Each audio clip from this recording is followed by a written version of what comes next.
हाय दोस्तों, वीडियो में आपका स्वागत है। मैं रुपेश शर्मा। आप लोग जानते हैं कि मैं बिहार पुलिस का जो है कि क्वेश्चन करा रहा हूँ। वेरी वेरी इंपॉर्टेंट क्वेश्चन है जो आपको एग्ज़ाम में पूछे जाते हैं और पूछे गए भी हैं। तो चलिए हम इस प्रश्न को देखते हैं। और आप जानते हैं कि मैं चारों ऑप्शन को हल करता हूँ, जिससे आपका तैयारी भरपूर होता है। यह 10 क्वेश्चन नहीं मानिए, यह 40 क्वेश्चन है दोस्त। तो चलिए हम लोग देखते हैं आगे क्या क्या दिया हुआ है प्रश्न में। ठीक है। मैं ही राज हूँ, यह किसका कथन है? तो यह कथन जो है यह लुई 14वें का है। आप जानते हैं कि फ्रांस की क्रांति जो हुई थी वह 1789 ईस्वी में हुई थी। और उस समय जो है कि इससे बहुत सारे फ्रांस में जो है कि राजनीतिज्ञ उभर के आए, राष्ट्रवादी उभर के आए। इससे पहले जो थे लुई 14वें, उन्होंने यह कहा था कि मैं ही राज हूँ, वहाँ का शासन था, यह शासक था। उसके बाद लुई 16वें आए और लुई 16वें के बाद आप जानते हैं कि लुई 16वें जो है कि बहुत सारे वहाँ पे काज किए और बहुत सारे नुकसानदेह काम किए हैं। तो इनको फांसी की सज़ा हुई थी 1793 ईस्वी में। ठीक है दोस्त। नेपोलियन बोनापार्ट को आप जानते हैं। और लुई 15वें जो है यह जो है कि वहाँ पे फ्रांस के संबंधित है। ठीक है दोस्त। आगे हम लोग चलते हैं। यहाँ पे दिया गया है कि अस्पृश्यता का अंत किस अनुच्छेद के द्वारा किया गया? तो अस्पृश्यता का अंत जो है यह अनुच्छेद 17 के द्वारा इसको अंत कर दिया गया। ठीक है। आगे देखेंगे, ये क्वेश्चन पूछे गए हैं, आप इसको याद रखिएगा। अस्पृश्यता का अंत जो है अनुच्छेद 18 में जो है कि अनुच्छेद 17 में जो है कि इसमें कहा गया है। धर्म की स्वतंत्रता का अधिकार जो है कि अनुच्छेद 15 में मिला हुआ है। नियोजन से संबंधित अधिकार, यानी आप समझ सकते हैं कि अनुसूचित जाति अनुसूचित जनजाति का आरक्षण जो है उनके जो है कि बांटे हुए है, वह नियोजन से संबंधित है कि उनको जो है कि अनुच्छेद 16 के तहत उनको जॉब की सीटों का आरक्षण दिया जाता है। ठीक है। अनुच्छेद 18 की बात आई तो जानते हैं कि आपातकाल जो है कि देश में लगते हैं, तो आपातकाल का प्रावधान जो है कि अनुच्छेद 18 में किया गया है। ठीक है। चलिए आगे की ओर हम देखते हैं। आगे यहाँ पे कह रहा है कि अष्टप्रधान मंत्रिपरिषद किसके शासनकाल में थे? तो शिवाजी के काल में थे। ठीक है। आप नहीं जानते हैं तो जान जाइए, क्योंकि यह क्वेश्चन जो है वेरी वेरी इम्पोर्टेंट है। यह अष्टप्रधान है। ठीक है। और अष्ट दिग्गज भी पूछा जाता है। क्या पूछा जाता है? अष्ट दिग्गज भी पूछा जाता है। और आपको इसको याद करना है। देखिए, अष्टप्रधान यहाँ हो गया शिवाजी, और अष्ट दिग्गज लगा दे तो आप क्या मारिएगा? कृष्णदेव राय मारिएगा। ठीक है। क्या मारिएगा? कृष्णदेव राय मारिएगा। वहाँ ये क्वेश्चन पूछे जाते हैं कि अष्टप्रधान मंत्रिपरिषद और अष्ट दिग्गज किसके शासनकाल में रहते थे? तो अष्टप्रधान जो हो गया वह शिवाजी के काल में रहते थे, और अष्ट दिग्गज जो हो गया वह कृष्णदेव राय के दरबार में रहते थे। क्योंकि यह क्वेश्चन वेरी वेरी इम्पोर्टेंट है। ठीक है दोस्त। आप जानते हैं कि फयान जो है, जो भारत में जो आए थे, और उनका जो है कि किसके शासनकाल में थे? तो वह चंद्रगुप्त द्वितीय के शासनकाल में थे। ठीक है। और अकबर की तो बात जानते हैं कि अकबर ने जब शासन किया 1605 ईस्वी में जहांगीर की मृत्यु के बाद, तो इन्हीं के शासनकाल में जो है कि अंग्रेज़ों ने अपनी पहली फैक्ट्री स्थापित किया था। ठीक है। अकबर ने मगहर की स्थापना, उसके बाद में फतेहपुर सीकरी की स्थापना, गुजरात को जीता, बहुत सारे इन्होंने काम किया। और इन्होंने जो है कि एक ये अनपढ़ थे, फिर भी जो है कि बहुत अच्छे जो है कि यहाँ पे उनका रिस्पांस मिला था। ठीक है दोस्त। तो चलिए महाराजा जी के बारे में आप जानते हैं। चलिए आगे हम लोग देखते हैं कि भारत की सबसे ऊंची चोटी कौन सी है। ठीक है। तो भारत की सबसे ऊंची चोटी की अगर बात किया जाए तो यहाँ पे K2 है। ठीक है। गॉडविन ऑस्टिन जो है यह भारत की सबसे ऊंची चोटी है। इसको आप भूलिएगा नहीं, क्योंकि यह भी VVI है।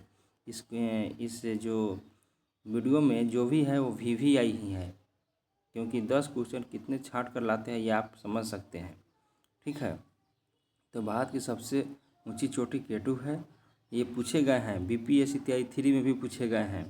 नहीं मानते हैं तो देख लीजिएगा, बहुत सारे एग्जामों में, दरोगा के मेंस में, PT में, बिहार SSC में सभी पूछा गया है। भारत की सबसे ऊंची चोटी कौन सा है? K2 है। और आप कहिएगा सर डोडा बेटा क्या है? तो दक्षिण भारत की दूसरी सबसे ऊंची चोटी कौन सा है? तो डोडा बेटा है। माउंट एवरेस्ट के बारे में हम जानते हैं, यह नेपाल में पड़ता है। और कंचनजंगा जो है कि सिक्किम में है। ठीक है, आगे चलिए हम लोग देखते हैं। यहाँ पे देखेंगे राज हड़प नीति को किसने लागू किया।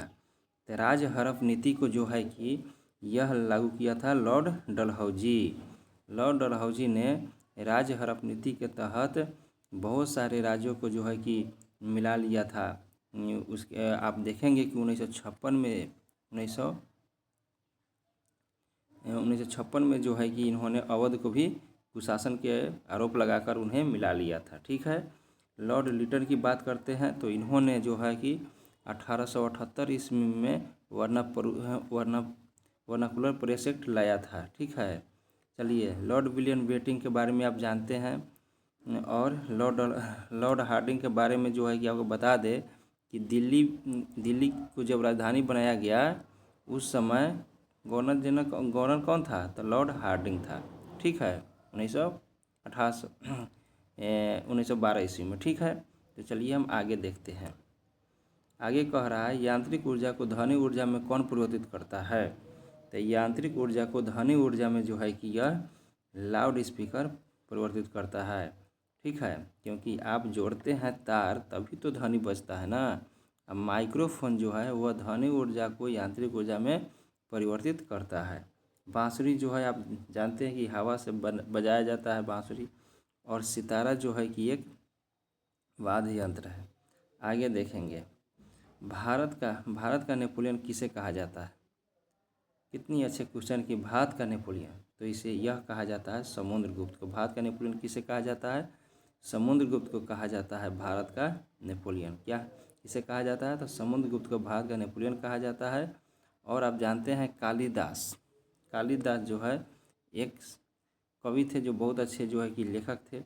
आप जानते हैं नागार्जुन और ध्यानचंद के बारे में। ठीक है, चलिए आगे देखते हैं। गौतम बुद्ध का जन्म किस कुल में हुआ था। तो गौतम बुद्ध का जन्म जो था वह शाक्य कुल में हुआ था। ठीक है, गौतम बुद्ध का जन्म जो हुआ था वह 563 ईसा पूर्व में हुआ था। और वे जो है कि 80 वर्ष की अवस्था में उनकी मृत्यु हुई थी। वे जो है कि ज्ञान की प्राप्ति उनको हुआ और वह सर्वाधिक गौतम बुद्ध ने सर्वाधिक जो है कि उपदेश श्रावस्ती में दिए हैं। गौतम बुद्ध का जन्म लुम्बिनी में हुआ। और गौतम बुद्ध जो है कि चंदू नामक अर्पित भोजन से जो है कि इनकी मृत्यु हुई। इनके शरीर को 7 भागों में बांटा गया।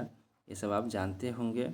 इनके पुत्र का नाम राहुल था और यशोदा इनकी पत्नी थी। और जो है कि महामाया जो है कि इनके जन्म दिया था, लेकिन इनकी जो है कि परवरिश जो है कि इनकी मौसी की थी। ठीक है, आप ये सब जानते हैं और नहीं जानते हैं तो आप जान जाइएगा। ठीक है दोस्त, चलिए हम आगे देखते हैं। आगे कह रहा है कि मयूर सिंहासन को किसने बनवाया था। तो मयूर सिंहासन को जहांगीर ने बनवाया था, जिसे नादिर शाह उठाकर ले गया। ठीक है, बाबर ने मुगल वंश की स्थापना कब किया था। तो मुगल वंश की स्थापना कब किया था, तो ये किया था 1526 ईस्वी में। किसको हराकर किया था, तो यह किया था पानीपत के प्रथम युद्ध में इन्होंने इब्राहिम लोधी को हराया था। ठीक है, अकबर ने तो जहांगीर के बाद आया, फिर भी बहुत अच्छे जो है कि यहाँ पे इन्होंने हिंदू मुस्लिम एकता का दूत भी इनको कहा जाता है। ठीक है, चलिए आगे देखते हैं। इन्होंने जहांगीर जो थे यह नूरजहाँ से अपना विवाह करके जो है कि ये बहुत सारे जो है कि काम भी किए थे। जहांगीर के समय में ही प्रथम अंग्रेज यात्री जो है कि मिलने आए थे इनसे। चलिए आगे देखते हैं। भारी जल का आणविक सूत्र क्या होता है, तो D2O होता है। ठीक है, D2O होता है भारी जल का आणविक सूत्र। कार्बन मोनोऑक्साइड होता है CO होता है। ठीक है, तो 10 क्वेश्चन हो गए। अब नेक्स्ट वीडियो में आपसे मिलते हैं दोस्त। इसको शेयर सब्सक्राइब लाइक ज़रूर कीजिएगा दोस्त।